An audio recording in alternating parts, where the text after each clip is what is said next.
आप सभी को मेरा नमस्कार। जानते हैं कि आने वाले जो सीज़न है हमारा दीपावली का सीज़न या धनतेरस का जो सीज़न, उस सीज़न में आप लोग सभी कोई ख़रीदारी करने वाले हैं। किस चीज़ की? तो सोने की। क्यों दीपावली और धनतेरस के दिन सभी लोग प्रायः गहने खरीदते हैं अपने घर के लिए, वाइफ़ के लिए हो या बच्चे के लिए हो या कहें तो फ्यूचर इन्वेस्टमेंट के लिए। तो सोना खरीदने आप ज़रूर जाइए दुकान पे, ज़रूर जाना भी चाहिए। और उस वक्त सोने खरीदते वक्त दुकानदार के बहकावे में आकर ये तरह तरह के डिस्काउंट्स हैं, गिफ्ट आइटम्स है, सब कुछ सुनना है। पर एक बार जो मेनली सुनना है उसको जानिए क्या, कि जो सोना आप खरीदने वाले हैं, खरीदने से पहले या पेमेंट करने से पहले उस सोने के कुछ विशेष गुण होते हैं। जैसे जो गवर्नमेंट द्वारा दिशा निर्देश या बताए गए हैं उसको आपको जांचना है। क्या? जैसे हमारा जो सोना है वो कितने कैरेट का है, 14 का है, 18 का है, 22 या 24, उस पर 22 का लोगो है या नहीं है। थर्ड आता है कि कितना % उसमें गोल्ड है, और कुछ उसमें HUID जो नंबर है 6 डिजिट का वो, या हमारा जो 4 डिजिट का आता है वो, या KDM, क्या कुछ है जानकारी है। और उस सोने को परखें कैसे, सोना असली है या नकली है, या दुकानदार आपको कुछ और बोल के कुछ और बेच रहा है। तो इसी चीज़ को जानकारी करने के लिए आपको हम कुछ वीडियोस के माध्यम समझाना चाहेंगे अपने बोर्ड के हेल्प से। तो चलिए उस बोर्ड पर ध्यान देते हैं और समझते हैं सोना खरीदने से पहले क्या क्या जानकारी होना हम लोगों को बहुत ज़रूरी है, ताकि भविष्य में आप कभी भी जब सोना बेचने जाइए, एक्सचेंज करने जाइए, या किसी तब दुकानदार आपको ये ना कह पाए कि ये सोना ठीक नहीं है, इसका ये वैल्यू है 18 नहीं, ये 14 का है, ये 16 का है, इस पर लोगो नहीं है। तरह तरह के बाद दुकानदार को बोलते हैं जब उनको पैसा देना पड़े या रिटर्न करना पड़े। तो इसी चीज़ से बचने के लिए, धोखाधड़ी से बचने के लिए आप इस वीडियो को अंत तक देखें और कुछ सीखने की कोशिश करें। ठीक है, चलिए आते हैं अपने बोर्ड पे।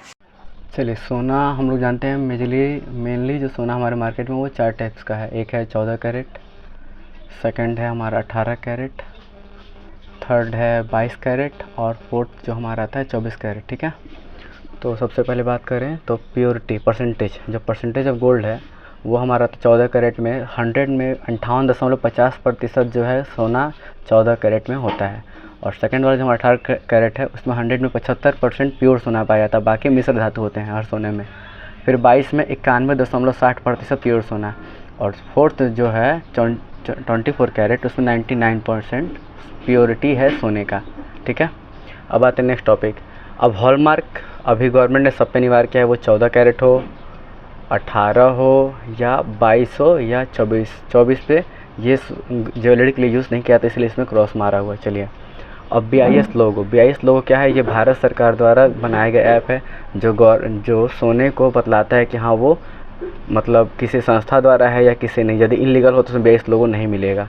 तो BIS लोगो हमारा 14 पे भी मिलेगा देखने को, 18 पे भी, 22 पे भी, और सभी पे BIS का लोगो अनिवार्य है यदि सोना इंडियन है तो। अब ज्वेलरी किसे बना सकते हो? 14 कैरेट का भी ज्वेलरी बनता है, 18 का ही बनता है, 22 का ही बनता है, और 24 का नहीं बनता है। 24 क्यों नहीं बनता? क्योंकि 100% प्योर है। इसका गोल्ड बनाने में कुछ डिज़ाइन बनाना पड़ता है, स्ट्रक्चर होता है।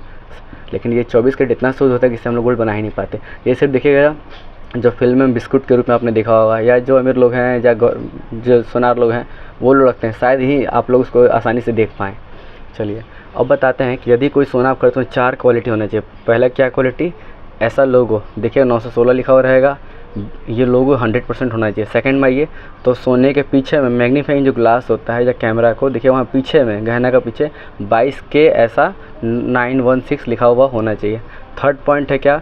जो दुकान या जो भी ज्वेलर है उसको बेचेगा तो उसका खुद का अपना एक लोगो वहाँ नाम लिखा रहेगा। फिर आते हैं फोर्थ, कोड रहता है। जैसे रक्षित ज्वेलर तो RJ, पूजा ज्वेलर तो PJ, उसका नाम रखा रहेगा। तो ये 4 निशान हमारे सोने के पीछे होने चाहिए, तभी वो सोना मान्य है। फ्यूचर में आपके साथ कोई धोखाधड़ी या स्कैम नहीं हो पाएगा। तो सोना जब खरीदने जाइए, दिवाली का समय आ रहा है, दिवाली धनतेरस लोग सोना खरीदेंगे, पर दुकानदारों की चालाकी से कहीं आप बेवकूफ़ आप न बन जाए, तो इसके लिए ये सब चीज़ को आपको ध्यान रखना होगा। ठीक है, सोना देखिए 14 कैरेट, 18, 22, ये परसेंटेज कितना है, हॉलमार्क कितना है, BIS लोगो, ज्वेलरी, ये सब कुछ देखते हुए आपको सोना खरीदना चाहिए।